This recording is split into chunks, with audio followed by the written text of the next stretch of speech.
This week on Dateline Schools, we're at the St. Clair County Technical Education Center that's preparing for their annual open house coming up in a couple of weeks on February 20th. And to tell us all about it, my special guest is Pat Yanik, the director here at Tech. And Pat, you've got a lot of programs and opportunities for kids to learn, not only here at Tech, but beyond.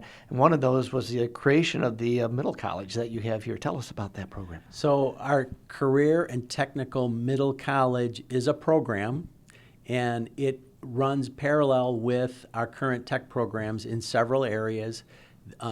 We have to have a post-secondary partner that aligns with our program.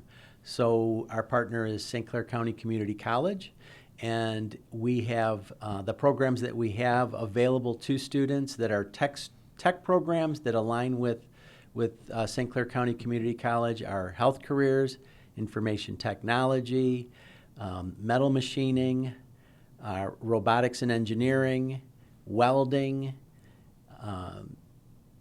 digital media, and computer programming. There we go.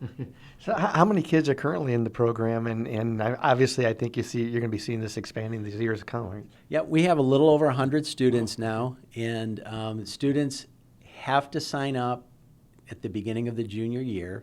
So we're available at Open House to help promote it and answer questions of parents and students at Open House. And then we do start having informational meetings in the summer of their junior year before they actually show up at Tech. We meet with moms and dads, and we send out mailings, and we begin to meet with them and answer questions.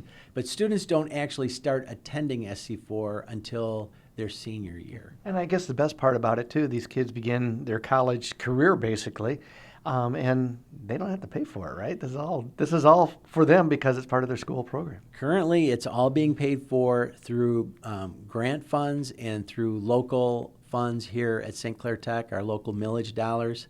It allows a student to stay in their district, not leave their high school, but stay in their high school through year 13, and the tuition, books, and fees are paid for through Tech so that the student can get a really good start.